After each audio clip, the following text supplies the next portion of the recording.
तेजी से बढ़ते कोरोना के आंकड़े, शमशान घाट और कब्रिस्तान के बाहर लाशों का लश्कर, मीडिया रिपोर्ट्स, ये सब देखकर हर कोई फिक्रमंद है। अपने स्वास्थ्य की भी चिंता है और परिवार की भी। हर घर में बच्चे होते हैं, बुजुर्ग होते हैं, इसलिए कोरोना का डर हर किसी को लगा रहता है। अगर आपके घर में कोई या आप खुद कोरोना संक्रमित हो जाएं तो क्या करें? इस वायरस से किसे डरने की बिल्कुल भी जरूरत नहीं है। इन सारे सवालों का जवाब देश के जाने माने 4 डॉक्टर्स ने दिया है। जिस वायरस से दुनिया में 32 लाख मौत हो गई, क्या उस वायरस से डरने की जरूरत नहीं है? क्या कोरोना का सबसे घातक अटैक होने के बाद सिर्फ घर पर रहकर वायरस को मात दी जा सकती है? कोरोना वायरस को हराने के रामबाण तरीके कौन से? अगर यह पता चल जाए कि आपको कोरोना हो गया है तो सबसे पहले क्या करें? यह सवाल हर हिंदुस्तानी का सवाल है। इसलिए जवाब जानने के लिए देश के सबसे बड़े डॉक्टर्स में शामिल ये 4 चेहरे एक साथ सामने आए। एम्स के director doctor Randeep Guleria, Medanta hospital के chairman doctor Naresh Trehan, director general of health service doctor Sunil Kumar और एम्स के मेडिसिन विभाग के HOD doctor Navneet Vig. Covid पर डॉक्टर्स का यह देश के साथ संवाद था, जिसकी शुरुआत की डॉक्टर रणदीप गुलेरिया ने। संवाद के पहले ही मिनट में रणदीप गुलेरिया ने जो कहा वो हर हिंदुस्तानी को जरूर सुनना चाहिए। ये सुनने के बाद कोरोना को लेकर आपके जहन में जो खौफ है, जो डर है, वो खत्म हो जाएगा। ज्यादातर ये एक मामूली इन्फेक्शन है। 85 to 90% जो लोग हैं, इनमें ये एक आम बुखार, जुकाम, नजला, गले में खराश, बॉडी एक्स टाइप की इन्फेक्शन ही होती है। इसमें ना ऑक्सीजन की जरूरत पड़ती है, ना रेमडेसिविर की जरूरत पड़ती है, ना ज्यादा दवाइयों की जरूरत पड़ती है। बुखार की आप गोली लें, जुकाम नजले की दवाई लें, अपने घरेलू नुस्खे करें, भाप लें, योगा करें, इसी से आप ठीक हो जाएंगे। और आपको ना ऑक्सीजन घर में रखने की जरूरत है, ना रेमडेसिविर इंजेक्शन रखने की जरूरत है, और आप आराम से हफ्ते 10 दिन में ठीक हो जाएंगे। यानी जिस ऑक्सीजन के सिलेंडर की किल्लत पूरे देश में है, जिस रेमडेसिविर की कालाबाजारी हो रही है, उसकी नौबत 100 में सिर्फ 15 लोगों के साथ आती है। 85% लोगों को इसकी कोई जरूरत नहीं। जो लोग रेमडेसिविर को कोरोना के खिलाफ सबसे कारगर दवा मानते हैं, उसे संजीवनी का नाम दे रहे हैं, उनका भ्रम भी डॉक्टर रणदीप गुलेरिया ने दूर कर दिया। जिनकी ऑक्सीजन सैचुरेशन ठीक है, 94 से अबव है, इन लोगों को रेमडेसिविर की कोई जरूरत नहीं है। और रेमडेसिविर अगर आप लेंगे तो उससे नुकसान ज्यादा हो सकता है, फायदा कम होगा। इसलिए एक बात ये भी मैं कहना चाहूंगा कि रेमडेसिविर कोई मैजिक बुलेट नहीं है। सिर्फ उन पेशेंट्स के लिए दी जाती है जो हॉस्पिटल में एडमिटेड है, जिनको मॉडरेट टू सीवियर डिजीज है और जिनकी ऑक्सीजन सैचुरेशन 93 से कम हो रही हो, जिनके लंग्स में शैडोज आ रहे हो, जो हम एक्सरे या सीटी स्कैन से देखते हैं, या ब्लड की रिपोर्ट में ऐसे पैरामीटर्स आ रहे हो जो ये सजेस्ट करें कि वो मॉडरेट या सीवियर डिजीज की तरफ जा रहे हैं।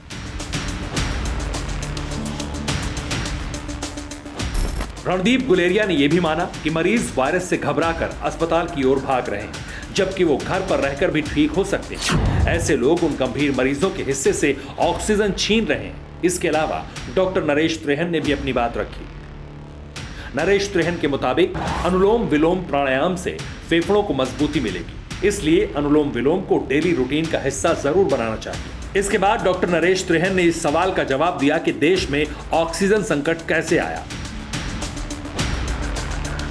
जो हमारे स्टील प्लांट्स हैं और मैन्युफैक्चरर्स हैं जो ऑक्सीजन यूज करते हैं, उनके पास बहुत कैपेसिटी, पर उनको ट्रांसपोर्ट करने के लिए स्टील प्लांट से हॉस्पिटल्स के लिए वो क्रायो टैंक्स की जरूरत होती है, जिसकी जो तादाद है वो इतनी नहीं थी।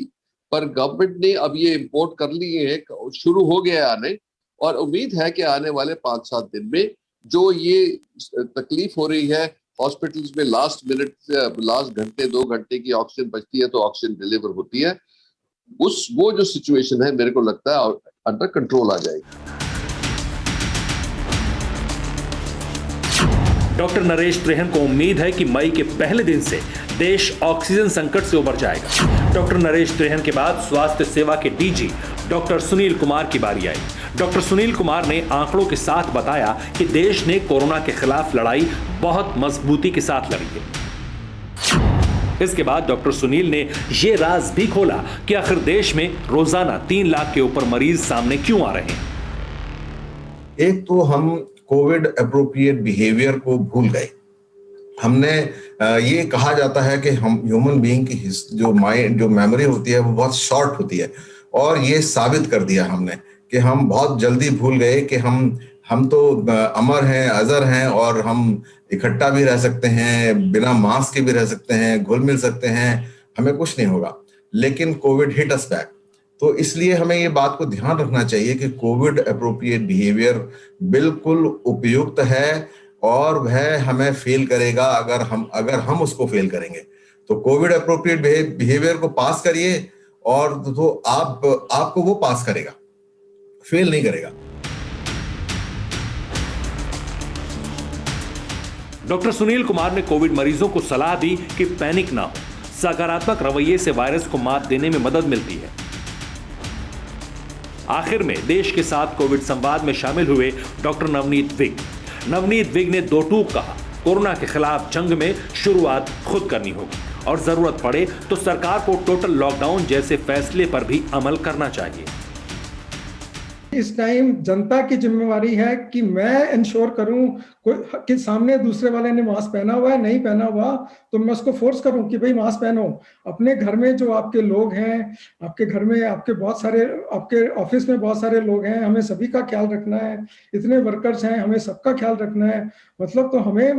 अगर रिस्ट्रिक्शन भी लगाएंगे हमें सबका ख्याल रखना है, और जितना हम ख्याल रखेंगे तो रिस्ट्रिक्शंस लगाने की जरूरत कम पड़ेगी। लेकिन इस समय हमें 5% से ज्यादा जहां भी लोग हैं वहां पे रिस्ट्रिक्शंस लगाने की जरूरत है, तभी ये देश इस बीमारी को हैंडल कर पाएगा। इन 4 डॉक्टर्स ने हिंदुस्तानियों के कई सवालों का जवाब दे दिया। इस महामंथन का निष्कर्ष यही था कि घर पर रहकर वायरस को हराया जा सकता है। बेवजह अस्पतालों का रुख ना करें और दवाइयों की कालाबाजारी तो कतई ना करें, ना किसी को करने दें, क्योंकि ये सांसों का सौदा है, अमानवीयता है। Bureau report, TV9 Bharatvarsh. परवाह देश की, सोमवार से शुक्रवार रात 10 बजे TV9 भारतवर्ष पर।